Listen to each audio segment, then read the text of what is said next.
नमस्कार, स्वागत आप सभी का न्यूज वन इंडिया में। मैं हूं आपके साथ कीर्ति बिंदल और बुलेटिन का आगाज बड़ी खबर के साथ करें क्योंकि आजम खान को बड़ा झटका लगा है। आजम खान की विधानसभा की सदस्यता को रद्द कर दिया गया है। 3 साल की सजा के बाद विधानसभा की सदस्यता को रद्द कर दिया गया है। आपको बताएं कि हेट स्पीच के मामले में 3 साल की सजा आजम खान को सुनाई गई थी। रामपुर विधानसभा सीट रिक्त कर दी गई है। विधानसभा स्पीकर सतीश महाना ने यह आदेश दिया है। कोर्ट के आदेश के बाद ये स्पीकर का फैसला, क्योंकि यही कहा जा रहा था कि ये पूरी संभावना है कि जब 3 साल से ज्यादा की सजा सुना दी गई आजम खान को तो फिर उनकी विधायकी रद्द की जा सकती है। और नियमों के मुताबिक हुआ भी यही। विधानसभा स्पीकर सतीश महाना ने अब सदस्यता रद्द कर दी है और रामपुर की सीट को रिक्त कर दिया गया है। रामपुर विधानसभा सीट को रिक्त कर दिया गया है। तो बड़ी खबर हम आपको बता रहे हैं। हालांकि इसके खिलाफ क्या आजम खान अभी कोई कदम उठा सकते हैं, क्या उनके पास कोई विकल्प बचा है या नहीं, ये हम जानने समझने की कोशिश करेंगे। आजम खान को बड़ा झटका। आजम खान की विधानसभा की सदस्यता को रिक्त कर दिया गया है, रद्द कर दिया गया है। एस.के. वाजपेयी ज्यादा जानकारी के साथ संवाददाता बने हुए हैं हमारे साथ। एस.के. वाजपेयी, क्योंकि ये पूरी संभावना थी कि अगर 3 साल से ज्यादा की सजा आजम खान को होती है तो उनकी विधानसभा की सदस्यता को रद्द कर दिया जाएगा और नियमों के मुताबिक हुआ भी यही। उनकी सदस्यता को रद्द कर दिया गया है। क्या अब आजम खान के पास अभी भी कोई विकल्प बचा है? बिल्कुल। अगर हम देखें तो आजम खान के पास कोई भी विकल्प नहीं बचा है, क्योंकि यूपी विधानसभा की अगर हम बात करें तो उनकी सदस्यता निरस्त हो चुकी है, क्योंकि यूपी विधानसभा अध्यक्ष सतीश महाना की तरफ से आधिकारिक तौर पर आदेश जारी किया जा चुका है, जिसमें आजम खान जो कि रामपुर विधानसभा से विधायक थे, चूंकि अगर हम देखें तो उसके पहले वो सांसद रहे हैं और 2022 के विधानसभा चुनाव में उन्होंने विधायक का चुनाव लड़ा था और सांसदी के पद से इस्तीफा दिया था, क्योंकि अखिलेश यादव और आजम खान दोनों सांसद थे और आजम खान ने और अखिलेश यादव ने दोनों ने अपने सांसदी के पद से इस्तीफा देने के बाद विधायकी का चुनाव लड़ा था। हालांकि दोनों सीटें जीत गई थी, जिसमें आजम खान के लिए बड़ा झटका है। आजम खान के साथ ही समाजवादी पार्टी के लिए भी एक बड़ा झटका है, क्योंकि जिस तरीके से जो कानून है, जो कि यूपी निर्वाचन आयोग की तरफ से जो उनको आदेश उपलब्ध कराया गया है, उसमें स्पष्ट तौर पर कहा गया है कि भारत निर्वाचन आयोग का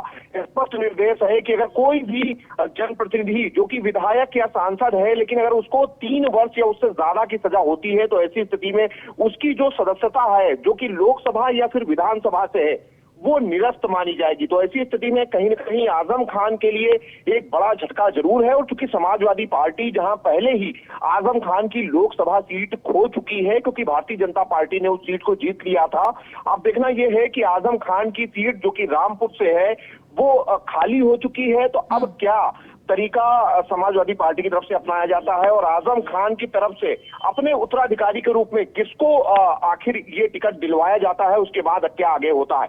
लेकिन फिलहाल आजम खान के लिए कानूनी तौर पर कोई भी प्रक्रिया नहीं बची है, क्योंकि स्पष्ट तौर पर जो विधानसभा अध्यक्ष है उसकी तरफ से निर्देश जारी कर दिया गया है, आदेश जारी हो गया है, जिसमें आजम खान यूपी विधानसभा के सदस्य अब नहीं होंगे। जी ठीक है, बहुत बहुत शुक्रिया एस.के. वाजपेयी तमाम इस जानकारी के लिए और बातचीत के लिए।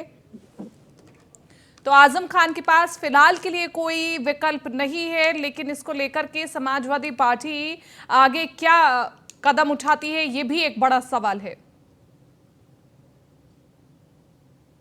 हरियाणा के सूरजकुंड में गृह मंत्रियों का चिंतन शिविर। देश की आंतरिक सुरक्षा की समीक्षा पर चिंतन शिविर हुआ। कानून व्यवस्था समेत कई अहम मुद्दों पर चर्चा हुई। वीडियो कॉन्फ्रेंसिंग के जरिए प्रधानमंत्री मोदी ने चिंतन शिविर को संबोधित किया। सुरक्षा पर गृह मंत्रियों का चिंतन शिविर हुआ। देश की आंतरिक सुरक्षा पर यह चिंतन शिविर रहा और वीडियो कॉन्फ्रेंसिंग के जरिए प्रधानमंत्री मोदी ने संबोधित किया है। चुनौतियों के बीच देश की एकता सशक्त रही। सभी राज्य एक दूसरे से सीखे, प्रेरणा ले। आने वाले समय में 25 साल अमृत पीढ़ी के निर्माण के हैं और गुलामी की हर सोच से मुक्ति का लक्ष्य है भारत का। भारत के सामर्थ्य का विस्तार भी हो रहा है। राज्य आपस में तालमेल से अगर काम करें तो बहुत प्रगति करेंगे। राज्य के विकास से कानून व्यवस्था का सीधा संबंध भी है। कानून व्यवस्था सिर्फ एक राज्य के दायरे में नहीं है। अपराध इंटरस्टेट और इंटरनेशनल भी हो रहे हैं। तो अपराधी तकनीक का गलत इस्तेमाल करते हैं। राज्य की एजेंसियां तालमेल बना करके रखे बहुत जरूरी है। एनडीआरएफ और एसडीआरएफ में लोगों का विश्वास भी बढ़ा है। राज्यों में विकास का वातावरण बेहद जरूरी है और देश की बेहतरी के लिए मिलकर काम किया जाए।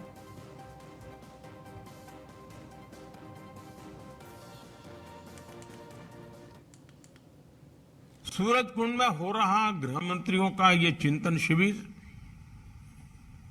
कोऑपरेटिव फेडरलिज्म का भी एक उत्तम उदाहरण है। हर एक राज्य एक दूसरे से सीखे, एक दूसरे से प्रेरणा ले, देश की बेहतरी के लिए मिलजुल करके काम करें। ये संविधान की भी भावना है और देशवासियों के प्रति हमारा दायित्व भी है। साथियों, आजादी का अमृत काल हमारे सामने है। आने वाले 25 साल देश में एक अमृत पीढ़ी के निर्माण के हैं। ये अमृत पीढ़ी पंच प्राणों के संकल्पों को धारण करके निर्मित होगी। विकसित भारत का निर्माण, गुलामी की हर सोच से मुक्ति, विरासत पर गर्व, एकता और एकजुटता और सबसे प्रमुख बात नागरिक कर्तव्य। इन पंच प्राणों का महत्व आप सभी भली भांति जानते हैं, समझते हैं। ये एक विराट संकल्प है जिसको सिर्फ और सिर्फ सबका प्रयास से ही सिद्ध किया जा सकता है। जब ये सुशासन के मूल में होंगे तो भारत के सामर्थ्य का विराट विस्तार होगा। जब देश का सामर्थ्य बढ़ेगा तो देश के हर नागरिक, हर परिवार का सामर्थ्य बढ़ेगा। यही और वही अमित शाह ने चिंतन शिविर को संबोधित करते हुए क्या कुछ कहा, ये भी आपको सुनवा देते हैं। बेस्ट प्रैक्टिसेस को साझा करने का भी काम हुआ है, जिसे एक राज्य के अच्छे प्रयोग को देश भर के राज्य स्वीकार कर सके। राज्यों ने अपनी कुछ तकलीफें भी यहाँ मंच पर रखी हैं, जिसका समाधान भारत सरकार के सहयोग से वो चाहते हैं। केंद्र से उनकी जो अपेक्षा है उसको भी मंच पर रखने का काम हुआ है और कुछ अच्छे सुझाव भी आए हैं। मैं आपको विश्वास दिलाता हूं कि हम सब मिलकर ये सारी समस्याओं के समाधान की ओर एक वाक्यता के साथ आगे बढ़ेंगे। आज इस विशेष सत्र के उपरांत 4 सत्र और होंगे, जिसमें साइबर अपराध, नारकोटिक्स, कन्विक्शन रेशियो बढ़ाना, दोष सिद्धि का प्रमाण बढ़ाना और सीमा सुरक्षा का प्रबंधन, ये 4 विषयों पर विशद चर्चा होने वाली है। पूरे चिंतन शिविर में 2 दिन में आपने आजादी की जब शताब्दी मनाई जाएगी तब भारत सरकार के जो लक्ष्य निर्धारित किए हैं, इसमें गृह मंत्रालय के लक्ष्यों को भी हमने राज्यों के साथ साझा किया है और 2047 में जब देश आजादी की शताब्दी मना रहा होगा तब देश की आंतरिक सुरक्षा और सीमा सुरक्षा दोनों क्षेत्रों में कहां तक किस लक्ष्य को प्राप्त करने के लिए समयबद्ध कार्यक्रम हमारा क्या होगा, इसकी भी आज सबको जानकारी मिलेगी। राज्यों की तो चिंतन शिविर पर मुख्यमंत्री योगी आदित्यनाथ ने भी ट्वीट किया। प्रधानमंत्री का अमूल्य मार्गदर्शन मिला है। प्रधानमंत्री के नेतृत्व में कानून व्यवस्था सुदृढ़ हुई है, समाज भयमुक्त हुआ है, लोकतांत्रिक व्यवस्था पर विश्वास मजबूत हुआ है। ये 2 दिन का चिंतन शिविर जिसको लेकर के हर एक राज्य ने अपने अपने राज्य में हो रहे लॉ एंड ऑर्डर को मजबूत होने के खाके को प्रेजेंट किया, बताया और इसी कड़ी में मुख्यमंत्री योगी आदित्यनाथ ने भी ट्वीट किया। आदरणीय प्रधानमंत्री जी ने बड़े संकल्प लेने, विरासत पर गर्व, गुलामी की सोच से मुक्ति, एकता, एकजुटता व नागरिक कर्तव्य के पंच प्रण दिए हैं। राष्ट्र निर्माण के मंत्र इन पंच प्रणों की सिद्धि हेतु सभी को एकजुट होकर समर्पित सेवाभाव के साथ कार्य करना होगा। मिलकर नया। इसी के साथ साथ आगे बढ़ रहे हरियाणा के सूरजकुंड में 2 दिवसीय चिंतन शिविर का आज आखिरी दिन रहा। पहले दिन गृह मंत्री अमित शाह ने अपने संबोधन के साथ इस चिंतन शिविर की शुरुआत की, जिसके बाद अब प्रधानमंत्री मोदी ने प्रदेशों के गृह मंत्रियों को संबोधित किया। प्रधानमंत्री मोदी ने राज्यों के गृह मंत्रियों को आगे कहा कि देश की बेहतरी के लिए काम करें। ये संविधान की भावना है और देशवासियों के प्रति हमारा दायित्व भी है। जब देश का सामर्थ्य बढ़ेगा तो देश के हर नागरिक, हर परिवार का सामर्थ्य बढ़ेगा। देखिए रिपोर्ट।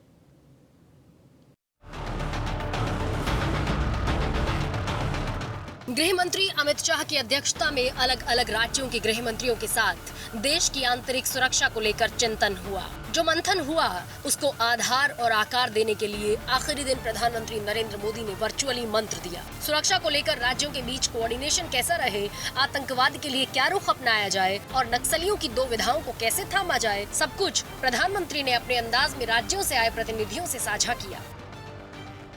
आतंक के ग्राउंड नेटवर्क को ध्वस्त करने की में सभी सरकारों ने बहुत जिम्मेवारी के साथ उसकी गंभीरता को समझ करके कुछ न कुछ करने का प्रयास किया है। कहीं पर शायद सफलता पहले मिली हो, कहीं देर से मिली हो, लेकिन हर एक को इसकी गंभीरता में आज समझाना पड़े ऐसा नहीं है। अब हमें ताकत को जोड़ करके इसको हैंडल करना है जी। नक्सलवाद के हर फॉर्म को हमने पराजित करना पड़ेगा जी। बंदूक वाला भी है और कलम वाला भी नक्सलवाद है। हमें इन सब का काट निकालना पड़ेगा जी। हमारी युवा पीढ़ी को भ्रमित करने के लिए ऐसी बचकाना बातें कर करके चल पड़ते हैं लोग और इतना नुकसान देश को हो रहा है और आने वाले दिनों में कोई संभाल नहीं पाएगा। लेकिन इस दौरान 5 गैर बीजेपी शासित राज्यों के मुख्यमंत्री ऐसे थे जो नदारद रहे। इन 5 मुख्यमंत्रियों में से बिहार के मुख्यमंत्री नीतीश कुमार और पश्चिम बंगाल के मुख्यमंत्री ममता बनर्जी भी हैं, जो 2024 की लड़ाई में प्रधानमंत्री मोदी को चुनौती देने वालों में अगुआ नजर आते हैं। अब ऐसे में सवाल है कि किस वजह से नीतीश और ममता, जिनके पास अपने अपने राज्यों के गृह विभाग हैं, वो आंतरिक सुरक्षा को लेकर आयोजित चिंतन शिविर में नहीं पधारे। प्रधानमंत्री नरेंद्र मोदी एक राज्य एक वर्दी की बात कह रहे थे। मोदी बेहतर थानों के लिए अपना सुझाव दे रहे थे, फेक न्यूज पर अलर्ट कर रहे थे, लॉ एंड ऑर्डर, आतंकवाद और नक्सलियों पर बात कर रहे थे। इन सब से हर राज्य किसी न किसी तौर पर प्रभावित होता ही है। ऐसे में सवाल है कि प्रधानमंत्री मोदी की तरफ से आंतरिक सुरक्षा को लेकर दिए गए मंत्र को ममता और नीतीश समेत 5 राज्यों के मुख्यमंत्रियों ने बायकॉट क्यों किया? क्यों हमेशा संवेदनशील मुद्दों पर ये नेता वर्तमान की चुनौतियों को दरकिनार कर एब्सेंट हो जाया करते हैं? Bureau report, news 1 India. BJP ने हिमाचल चुनाव के लिए अपनी पूरी ताकत झोंक दी है। हिमाचल विधानसभा चुनाव में प्रचार प्रसार करेंगे सीएम योगी आदित्यनाथ और 8 और 10 नवंबर को शिमला में भी रैली कर सकते हैं। तो हिमाचल में रैलियों को संबोधित करेंगे सीएम योगी। 12 नवंबर को हिमाचल प्रदेश में मतदान भी होना है और इसी के साथ साथ बीजेपी ने हिमाचल चुनाव के लिए अपनी ताकत पूरी झोंक दी है। हिमाचल विधानसभा चुनाव में प्रचार करेंगे सीएम योगी। 8 और 10 नवंबर को शिमला में रैली कर सकते हैं और हिमाचल में रैलियों को संबोधित करेंगे सीएम योगी आदित्यनाथ। 12 नवंबर को हिमाचल प्रदेश में मतदान होना है। प्रदेश की गोला गोकर्णनाथ विधानसभा सीट पर उपचुनाव होना है। 3 नवंबर को यह उपचुनाव होगा। बीजेपी ने उपचुनाव को लेकर अपनी ताकत पूरी झोंक दी है और इसके लिए 31 अक्टूबर को खुद सीएम योगी आदित्यनाथ गोला गोकर्णनाथ में उपचुनाव रैली को संबोधित करेंगे। सितंबर में भाजपा विधायक अरविंद गिरी के निधन के बाद ये सीट खाली हुई थी। मृतक विधायक के बेटे अमन गिरी अब भाजपा के उम्मीदवार हैं, जबकि समाजवादी पार्टी ने विनय तिवारी को मैदान में उतारा है। कांग्रेस और बसपा उपचुनाव नहीं लड़ रही है। भाजपा ने उपचुनावों में पार्टी के वरिष्ठ नेताओं द्वारा रैलियां की है, जिसमें भगवा पार्टी और सपा के बीच सीधा मुकाबला देखने को मिलेगा। सीएम योगी आदित्यनाथ के अलावा बीजेपी ने यहां कुछ हाई प्रोफाइल मंत्रियों को चुनाव प्रचार में लगाया है। यूपी के वित्त मंत्री सुरेश कुमार, बलदेव सिंह औलाख लगातार यहां पर चुनावी सभाएं कर रहे हैं, वोट मांग रहे हैं। नवनियुक्त यूपी भाजपा प्रमुख भूपेंद्र चौधरी और राज्य महासचिव धर्मपाल सिंह के पदभार संभालने के बाद ये पहला चुनावी मुकाबला होगा।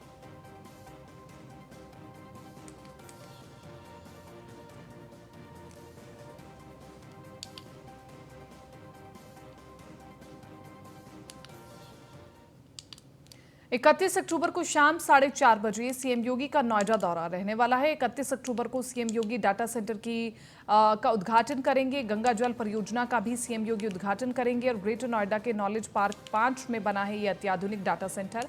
हीरा नंदानी ग्रुप की ओर से बनाया गया अत्याधुनिक डाटा सेंटर 3 लाख वर्ग फीट में 5,000 करोड़ की लागत से बना है डाटा सेंटर। और 1 नवंबर को इंडिया वाटर वीक के कार्यक्रम में भी शामिल होंगे सीएम। राष्ट्रपति Droupadi Murmu India water week का उद्घाटन करेंगे और सीएम योगी आदित्यनाथ राष्ट्रपति के आगमन पर उनका स्वागत करेंगे।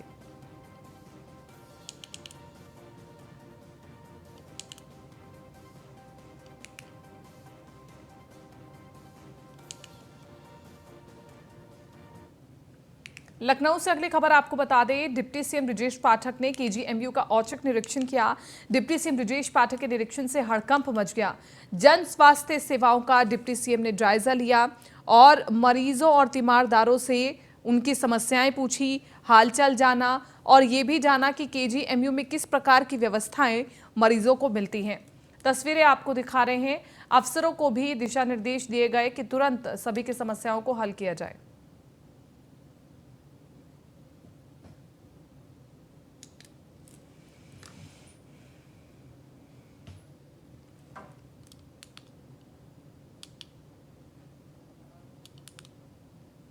गाजियाबाद में पूर्व जिलाधिकारी डॉक्टर अजय शंकर पांडे की अध्यक्षता में एक बैठक का आयोजन किया गया। यह बैठक मेरठ रोड शहीद स्मारक पार्क में आयोजित किया गया। इस बैठक में गाजियाबाद के विभिन्न संगठन आदि के शीर्ष प्रतिनिधियों ने हिस्सा लिया। RWA फेडरेशन है, उसके जो गाजियाबाद जनपद के अध्यक्ष हैं कर्नल त्यागी साहब, उनकी पहल पर यह बैठक आयोजित हुई। उसमें उन्होंने हमको भी आमंत्रित किया और मुझसे भी सुझाव उन्होंने मांगे और जो मैंने अपने सुझाव दिए हैं सबके बीच में थे। और ये बात रखी गई है और ये निर्णय लिया गया है कि यहाँ पर जो विभिन्न संगठन कार्य कर रहे हैं उनके बीच में किसी प्रकार का मतभेद न हो, उनके बीच में एक तरह का समन्वय हो और सभी एक साथ मिलकर के गाजियाबाद के विकास के लिए कार्य करें। उस पर हम लोगों ने यहाँ पर एक निर्णय लिया है। हमने गाजियाबाद में एज ए CDO काम किया है, एज ए नगर आयुक्त काम किया है, एज ए जिलाधिकारी काम किया है और मैंने इसको प्रशासनिक दृष्टिकोण से भी देखा है और मैंने एक नागरिक के रूप में भी यहाँ के लोगों को, यहाँ की समस्याओं को, यहाँ के विषयों को समझा है और मुझे बड़ी खुशी है, मुझे बड़ी प्रसन्नता है कि गाजियाबाद के लोग अभी भी मुझ पर बहुत विश्वास रखते हैं और उन्होंने मुझे यहाँ पर बुलाया, यहाँ हमें सुना और हमें यहाँ पर समय दिया। इसके लिए हम सभी का आभार व्यक्त करते हैं। RWA चुनाव आयोग ने सपा प्रमुख अखिलेश यादव को नोटिस जारी करते हुए जवाब मांगा है। अखिलेश यादव ने विधानसभा चुनाव के दौरान वोटर लिस्ट से मुसलमान और यादव के नाम काटे जाने का आरोप लगाया था। इस आरोप के बाद चुनाव आयोग ने जिले से संबंधित अधिकारियों से रिपोर्ट मांगी थी। अब चुनाव आयोग ने अखिलेश यादव को नोटिस भेजकर 10 नवंबर तक सबूत पेश करने के लिए समय दिया है। आखिर ये ऐसा क्यों हो रहा है, देखिए रिपोर्ट। कमीशन उसने बीजेपी के सारे पर, पन्ना प्रभारियों के सारे पर जानबूझ करके हमारे यादव और मुसलमानों के वोट, कोई विधानसभा ऐसी नहीं है जहां पर 20,000 कम न कर दिए हों, 20,000 वोट न काट दिए हों। और हम तो कहते हैं कई बार का और आज भी कहते हैं,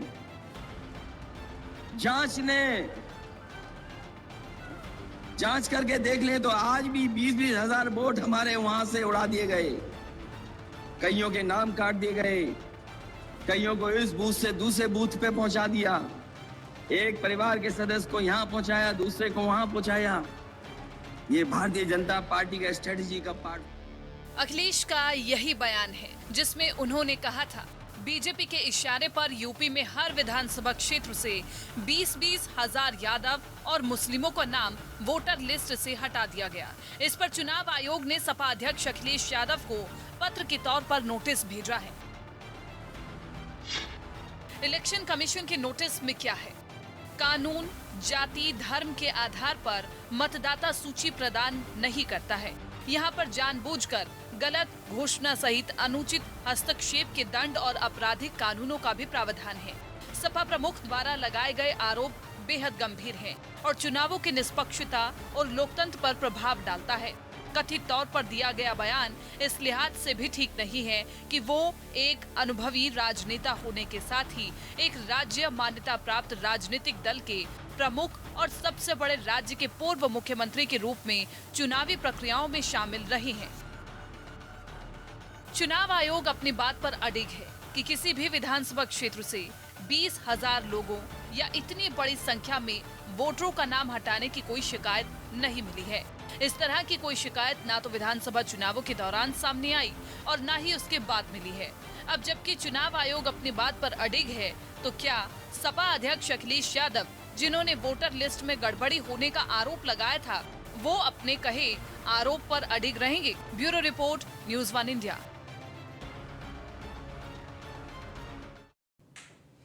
ग्रेटर नोएडा के महिंद्रा शोरूम से धनतेरस के दिन 20 लाख रुपए की चोरी करने वाले आरोपी सिक्योरिटी गार्ड को पुलिस ने गिरफ्तार कर लिया है।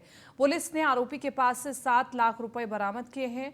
पुलिस पूछताछ में पता ही चला है कि उसने लाखों रुपए गुरुग्राम के क्लब में डांस पार्टी के दौरान उड़ा दिए। पुलिस ने आरोपी के पास से चोरी के पैसे से खरीदा गया एक मोबाइल और पार्किंग की पर्ची बरामद की है। सेक्टर बीटा 2 कोतवाली प्रभारी अनिल कुमार राजपूत ने बताया कि पकड़ा गया आरोपी सिक्योरिटी गार्ड सत्यम ठाकुर समस्तीपुर बिहार का रहने वाला है। सत्यम टॉप स्टार फैसिलिटी कंपनी का सिक्योरिटी गार्ड है। वो महिंद्रा के शोरूम में तैनात था।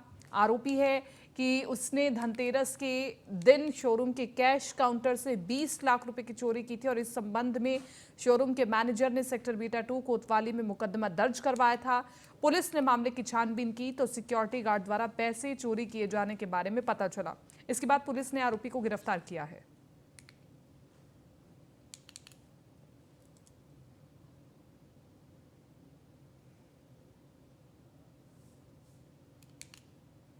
बुलंदशहर से अगली खबर आपको बता दें, बुलंदशहर की हवा आजकल दिवाली के बाद से ही प्रदूषित होती जा रही है। यहां पर AQI 329 पर पहुंच चुका है।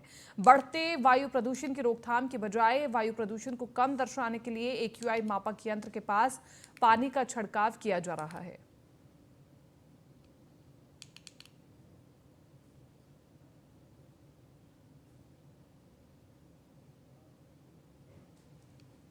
फिलहाल बुलेटिन में मेरे साथ इतना ही। दीजिए इजाजत। नमस्कार।